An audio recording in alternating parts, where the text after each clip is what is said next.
Kate Vazzoler and Tanya Tolmasoff from the Upside Dance Company. Did I say that right? Yes. Upside? Did I pronounce that? That's the difficult one. Yeah. Well, it's in cats. It's up. Up. Yes. Where's the upside of town?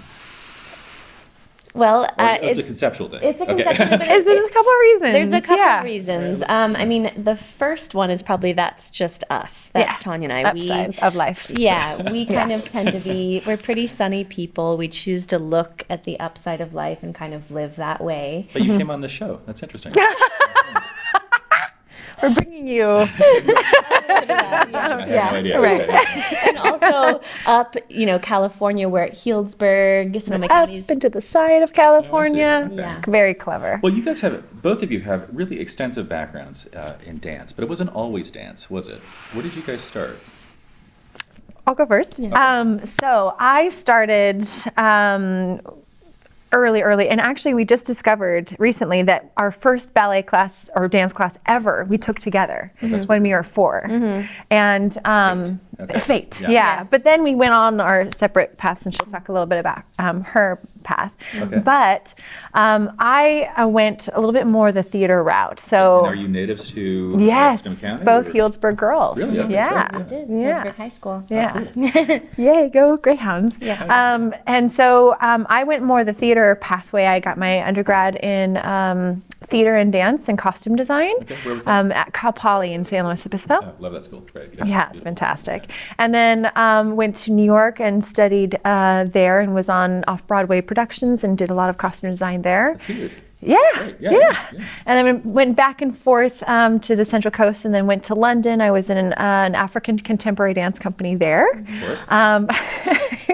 And also got my master's degree in arts administration and cultural policy from Goldsmith University. Just because. Well, I knew that, if I had a career in dance, I knew that I needed to do something more than just dance and perform. I needed to, create culture and create art and be able to facilitate that. And, and I can do it when I'm 85 years old. I can dance, but, both of us are going to be dancing until, forever. With canes. 5, 6, 7. And, but I knew that I needed to expand my horizons and professionally. So then I returned, and Kate and I moved back around the same time to Sonoma County. Okay. And so let's pause that part. Yeah. We're going to catch up with your side of the story. Then. Right. And Okay. Kate, you had a completely different experience, more Dickensian, I would imagine. Is that? Yes. Yeah. So I have, since I was very small, been a mover as well. But I started in classical ballet when I was about 4 or so, and like most little girls. But then I just couldn't. That was my language, and I just felt like it suited me, and I felt just natural expressing myself that way. So that's where my foundation is in. And I then went to Santa Rosa, and then I eventually joined a group of girls, and we carpooled to take ballet in Marin, at Marin Dance Theater, Marin Ballet, and then Marin Dance Theater. And then I went to school at UC Santa Barbara. Right on. Yeah. And also a great campus. Yeah.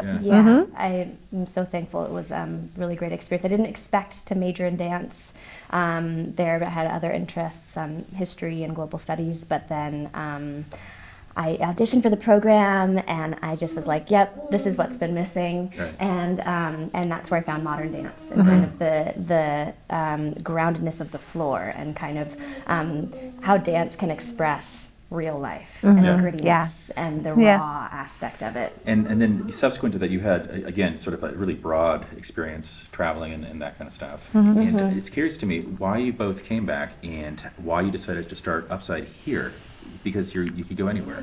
Right. What was the incentive about Sonoma County and Healdsburg in particular?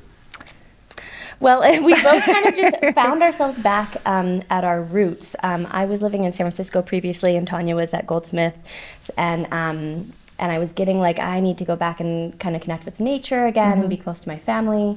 My then boyfriend, who's now my husband, was moving back, and I was like, okay, I'm just going to go back and kind of feel this out. And then we both were in town at the same time taking this yoga class. We were upside down. Literally, just in yoga. Another reason that we call it upside. I know. And was like, I think that Tanya? And like, is that Kate? We saw each other. I was like, hey, good to see you. You know, we've been keeping in contact through just seeing each other time to time and over Facebook. And then we both knew that we were dancing, but in different ways. And it was like, hey, we're home. Like, we don't know if this is where we're going to be, but like, we need to dance. We need to make something here because there's a void. Yeah, and so totally. And we started it just so selfishly we could perform and dance ourselves, create work and have an environment to do that. And little did we know that there are a lot of professional dancers who have similar stories that have migrated to this area and have no avenue of, you know, to create work artistically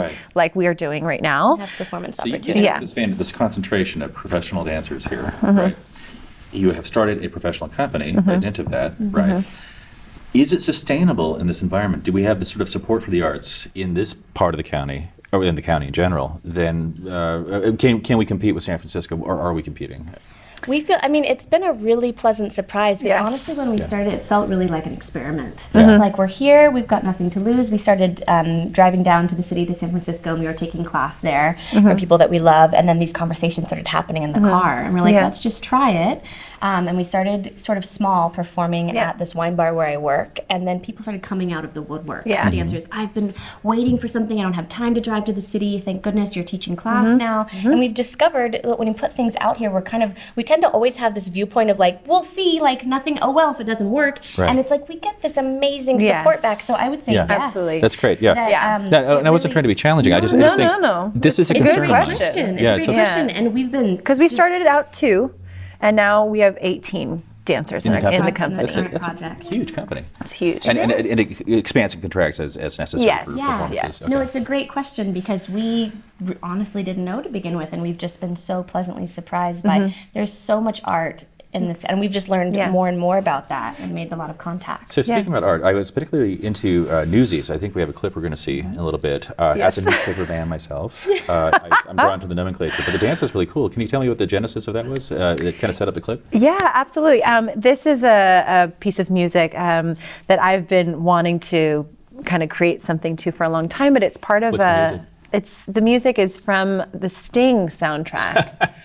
So it's a Joplin. Thank you. Woof. And I used to listen to it when it was on the record player, so when I was younger, and it's awesome. So, but the genesis of it is part of our bigger project called All Things Paper, which is going to premiere in March, and we like the idea of newsies, like the young people who were selling newspapers, who had nothing and no shoes, and they were really scrappy. And as a scrappy paper boy myself, without shoes, and how they might be playful, you know, the part that you wouldn't see, kind of connecting. We like historical connections. Yes. Well, let's go watch the clip, and we'll come back and have a chat about that. Super. We're with Kate Vazzoler and Tanya Tolmasoff of Upside Dance.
And we're back with Upside Dance. We've got Kate and Tanya, Vazzoler and Tolmasoff. Very good. You're doing respectively.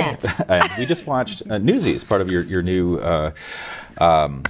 what do you call it? Dance, I guess? Yes, it's a production project. Yeah. It's one of the pieces that's part of All Things Paper, the premiere, and so every single piece in that production has a connection to different type of paper. So Post-its, newspapers, paperwork, paperwads, origami, all of these things. Books, we were talking during the break Numbers. about being millennials and that kind of thing. I'm assuming you are, right? Okay, so sure. I think so.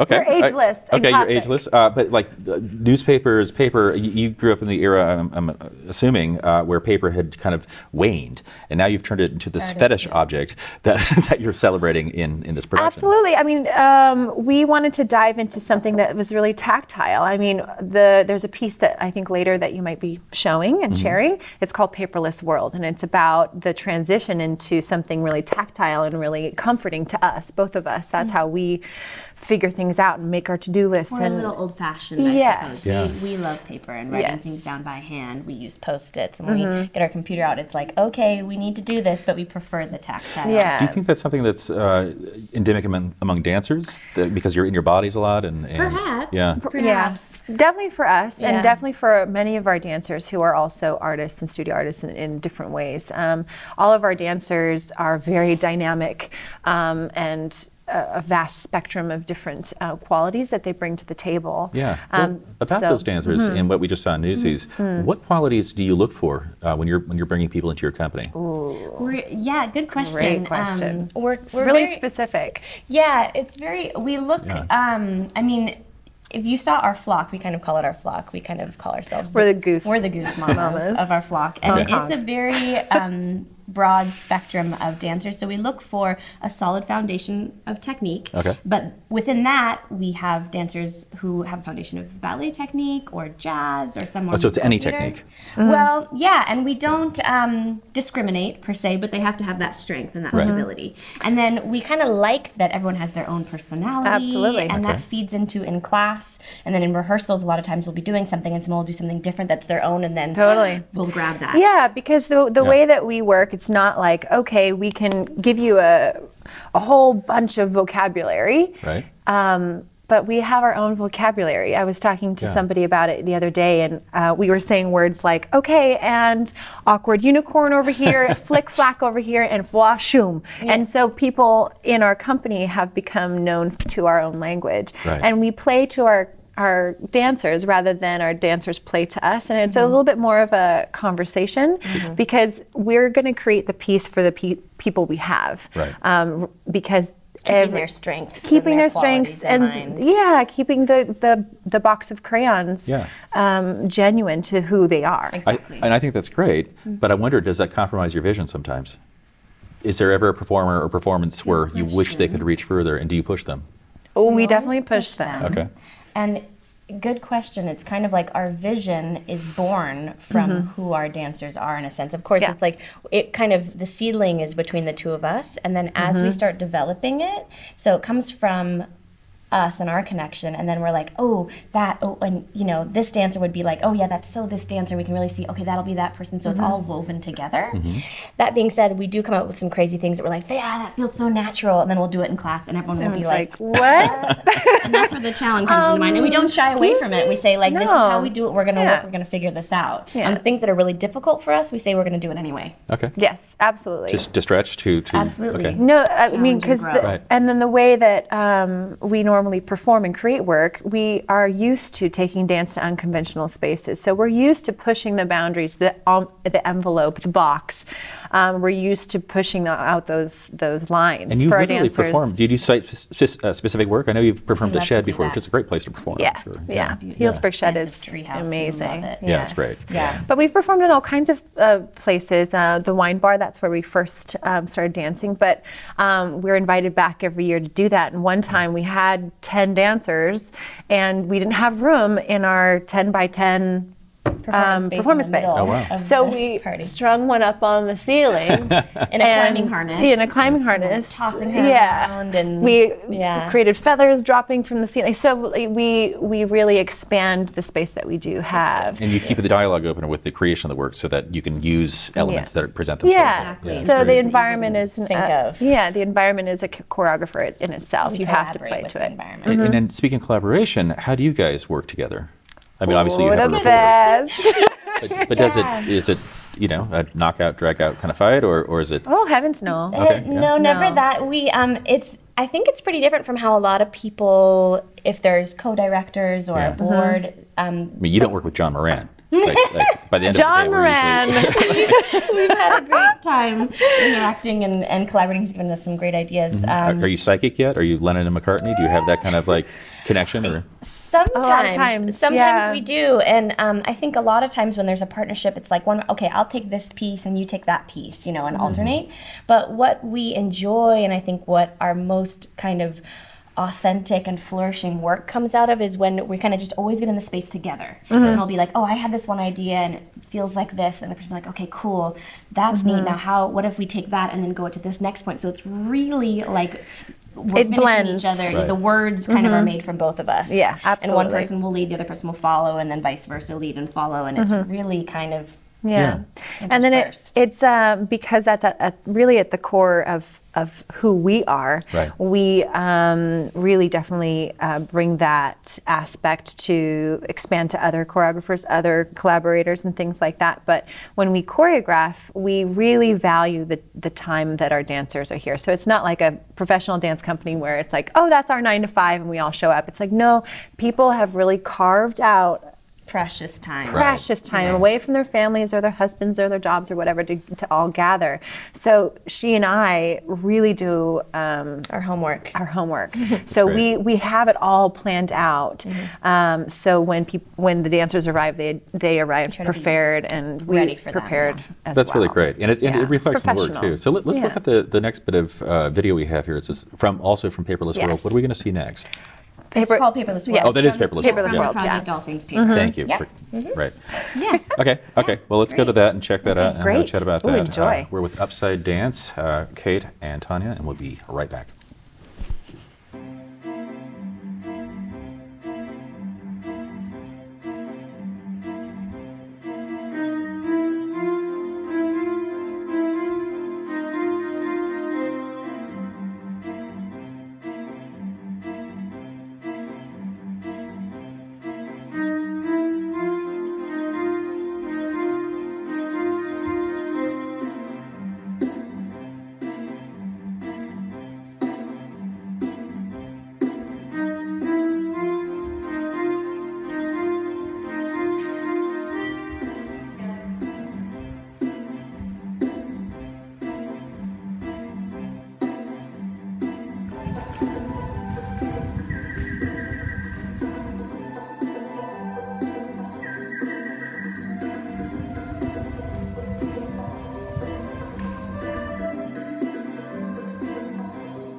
We're back with Upside Dance. We've got Kate Vazzoler and Tanya Tolmasoff with us today, and we just saw a really great piece of video there from All Things Paper, and that was Paperless World part. Paperless World with phones, and when we see props in contemporary dance, it's usually obviously a commentary on that prop, right? Right. But this commentary is so biting and so obvious. It's so it might so obvious. I mean, meant to really like remind us how far we've fallen. I think it's right. What was the impetus for that? Oh, there's a couple of things. I mean, we really wanted to discuss the digital aspect of the separation between something tactile like paper and how we are attached to our phones. Yeah, the absorption was really well depicted, I thought. Yeah. And we wanted to kind of be a little bit alluring and cheeky about it. And saucy inspiration. Yeah, a little, it's like, and it's a piece of music by Rand Bagno, who is this Israeli composer, actually. And so it's a piece of music that we've been thinking about doing something for about a year. And it's almost like a little French video game, like a sassy French video game. The 1920s. Yes. It's our own world that we made up. Right. But doesn't exist in anybody else's head. It's drawn, eclectically from music, though. I mean, from Sting and especially for this. Yeah, Zoe Keating, I understand, is part of your oleo. What attracts you to that particular music, which is not usually associated with? Well, we're really inspired by just all kinds of different ideas and different composers and things that we can flip upside down. Right. Music first or dance first? It depends. It really depends. Lyrics or chords, like which? Yeah, and we try not to have lyrics in our work just because people get so attached to the words that it's really distracting. And we don't like to story tell specifically to lyrics, which is really easy to do. That's interesting. So you take that away. It is not narrative ultimately. Yet it's so evocative. abstract. And so like it's abstract yet explicit in terms of theme, and so it's this weird space, Right. Because you're making a very distinct comment, Yes. and yet there's no narrative or story that's selling the content. Absolutely. Right. And It's something to really be aware of. I mean, it's not to say that never use lyrics, because we do sometimes, but just to be really aware that when you do, people are automatically going to hear that, they're going to connect with those words, they have their own story going in their head or a connection, a memory that they've had previously. So if you do, to just be very conscious of it, that you're addressing every aspect that you can think of that have to do with those lyrics. it's better to have,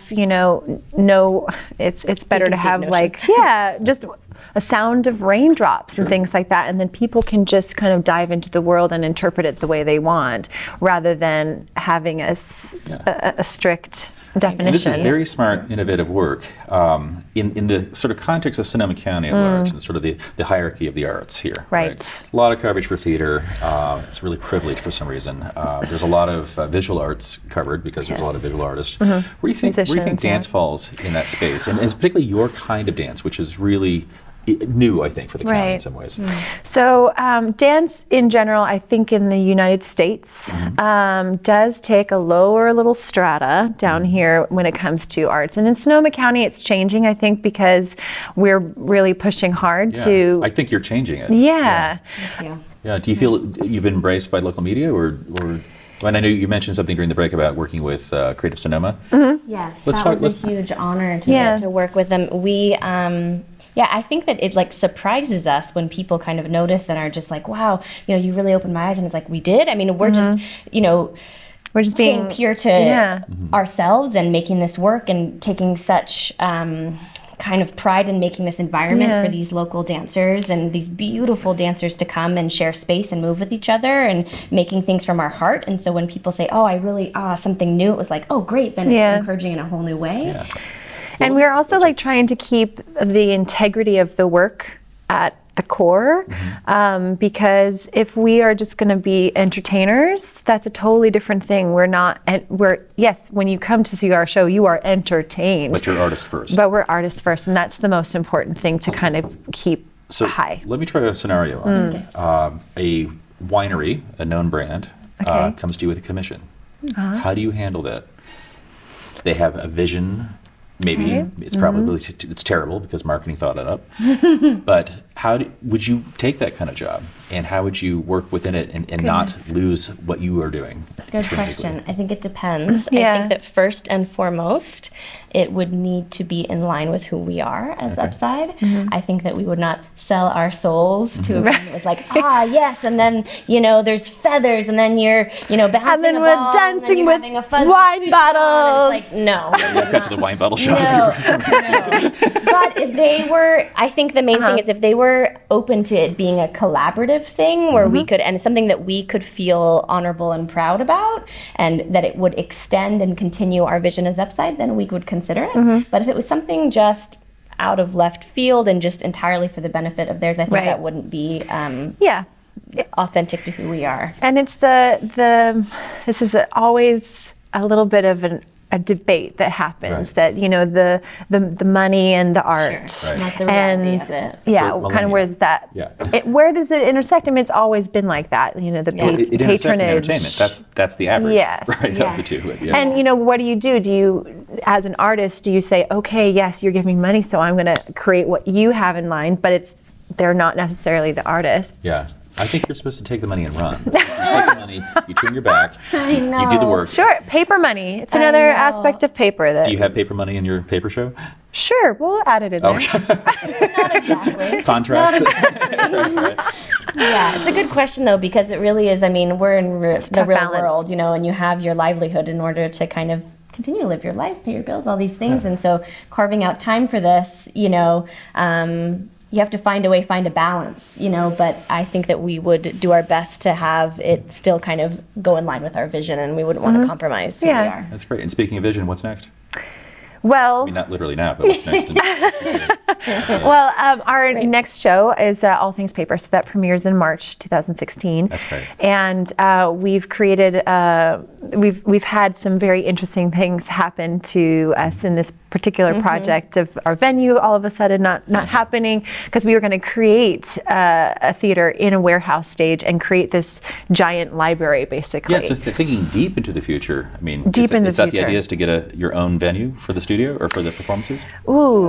Well, but what we love about where we perform is that we like to kind of bounce around and have all these unconventional spaces. I was going to say that we that perform Diamond is in. really good for you guys. Yes. We've talked about, we would love to eventually travel and do a festival in New York City. We talked about the Fringe Festival in Edinburgh and Scotland one day. Yeah. I mean, Cool. you know, so we have the work for it. It'd just be a matter of partly funding to get ourselves there Right. and carving out the time and space in our lives. But Yeah. yeah, those are long-term goals. Yeah, That's and great. to be able to expand and actually put all the energy that we have put into this particular project and all of our dancers and all of our creative thought, and to be able to kind of fulfill it and make it a little bit more